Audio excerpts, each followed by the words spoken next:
There's a case to be made for silence, so I could just stay silent and you guys can figure it out.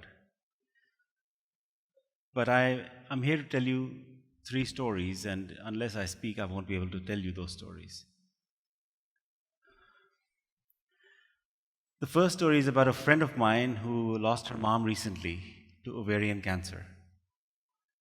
Auntie was diagnosed about a year ago, and soon after the diagnosis, Auntie made the startling decision that she did not want to go for chemotherapy. Her family protested, her children protested, my friend pleaded with her, but Auntie did not want to deal with losing her hair. She didn't want chemo going into her veins. Sure enough, a few months later, Auntie passed away. I met my friend recently. This is several months after Auntie has passed away, and my friend is still struggling. But more than sad, she's angry with her mother.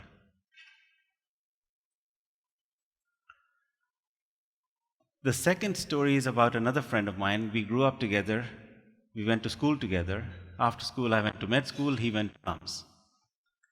At the fantastic campus of LUMS with the lush green romantic gardens, he fell in love with a beautiful girl in his class. And as young love often is, it was perfect, it was beautiful. She was the most beautiful girl in the world. He wanted to marry her. She wanted to marry him. Everything was perfect. He spoke to his parents. His parents decided that they would support these young people in their quest for love and lifelong happiness. And then, of course, one last piece of the puzzle was her parents. They spoke to her parents, and it was a very clear no. No chance. This boy, as handsome as he might be, did not have the future prospects that they were looking for in their future son-in-law.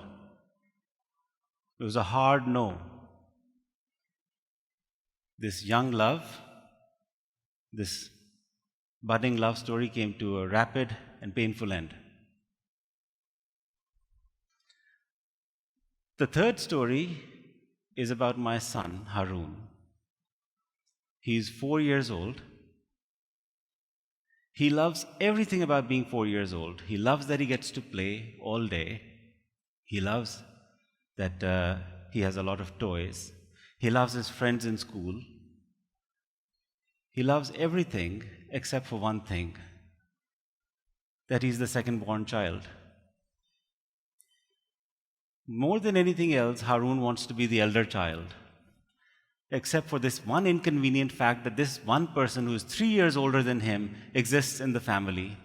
He is adamant that at some point in his life, he is going to be older than his sister. Recently, when he turned from being 3 years old to being 4 years old, you could see his dismay when he found out that his sister inconveniently had gone on from being 6 years old to being 7 years old. This does not compute with him. Recently, he asked me what will happen when he is 72 years old. 72 is the age of his dada. And unfortunately, I had to tell him that his sister will be 75 years old at that point in time. All of these people are dealing with grief. See, we think of grief only in the context of death. But grief is there anytime there is loss. Grief is the cost we pay for love. Anytime there is an attachment, a bond, or control, and we lose it.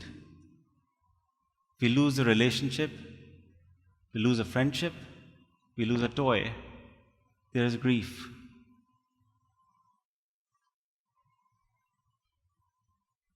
Now, we've known for about 60 years how people deal with grief. In 1960s, some research came out about the grief cycle, how people deal with grief. People go through various emotions as they deal with grief once they are triggered. The first instantaneous reaction is denial. This cannot possibly be happening. I cannot possibly have lost my toy. We cannot possibly have lost that cricket match. Then goes anger.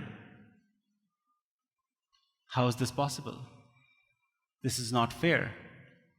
Then comes bargaining. Bargaining is the stories we tell. The stories we tell ourselves, the stories we tell others about how unfair a hand we have been dealt, about how unfair it is that we are having to deal with this grief. Eventually, bargaining gives way to depression, the sadness that sets in once we realize that the loss is permanent. And if we are lucky, eventually we move on to acceptance. When we accept this new reality and we move on. Now, the grief cycle is something that they teach you in medical college also. And like most good medical students, I studied about it also and then promptly forgot about it the day after the exams. And for 20 years, it wasn't a part of my life. I came across it again 3 years ago at a course I took.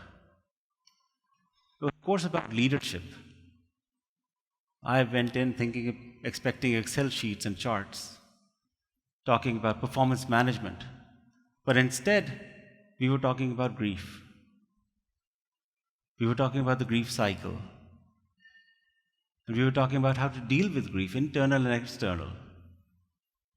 And within that context, I realized that the grief cycle is not something that you go through just once.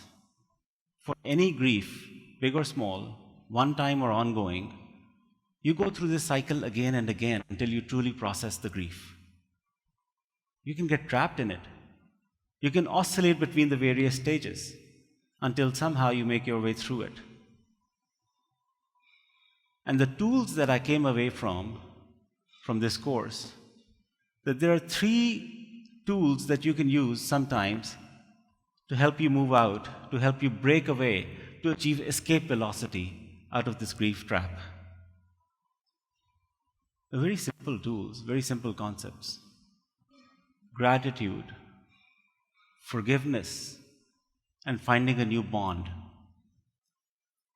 Gratitude for a life well lived, for having your mother in your life for 45 years before she got cancer. Gratitude for all the time that your daughter got to spend with her grandmother. Being able to find a new bond with your daughter so now you can see your mother in your daughter. Forgiveness for being young and stupid and in love when you should be focusing on getting an MBA. Forgiveness for wanting something so bad that you forgot about everything else. Forgiveness for yourself, and forgiveness for the parents of a girl who simply want what they see is best for their daughter. Gratitude for a sister who always looks out for you, who always takes care of you, who always makes sure you get a toy when she gets a toy, who always lobbies for your iPad time. Because if we deploy these tools, we can then focus on the new bonds. With the daughter that my friend has, with the beautiful family, beautiful wife and children that my friend from LUMS has, that he is not focusing on. So these tools are really important, and they can really help us deal with this grief cycle that we face every day. But why are we talking about grief in a room full of entrepreneurs? I want to tell you that grief is all around us every day. I want us to stop thinking about grief as something that only people who have lost somebody in their lives deal with. We deal with grief every day. Of course, there is grief when somebody dies, but there is also grief when somebody loses a toy. There is grief when we lose a cricket match, but there's also grief when somebody is ill. There's grief when we miss a flight, or when we run into traffic and we can't get home before the kids go to sleep. There is grief. And grief isn't big or small. Grief is grief. My grief is as important to me as your grief is to you. And the world is big enough for all of our grief. So when you think of grief and how you are processing it, and think of grief how other people are processing it, maybe you can leave a little bit more room around you, around the people who you're dealing with. Give them a little bit more space, a little bit more time to deal with the grief that they're dealing with. Now, the thing is, this doesn't apply to just mushy stuff in families and friends. All of you lead companies, successful companies. All of you deal with deadlines and projects, innovation cycles, reports. But I want to put to you that before everything else, you deal with people. Your customers, your vendors, your supply chain, your colleagues, co-workers, everybody that you interact with are people. And the funny thing about people is people feel more and think less. People feel first and think later. So the grief cycle is as much a change cycle. There is so much literature, so much talk about change management. Change management starts with grief management.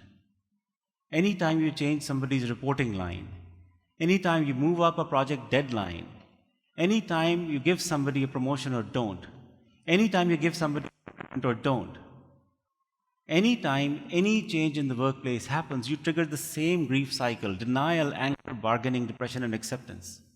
And if you want to lead with authenticity, if you want to lead effectively, if you want to be a high-performance leader, you don't want to just acknowledge the grief and manage it. Maybe you want to also anticipate it. And help people in your companies, around you, and your customers. Give them the space to deal with it, to manage it. Once you do that, you will see that you have a much better understanding of not just what people are doing today, but what they might do tomorrow. Thank you.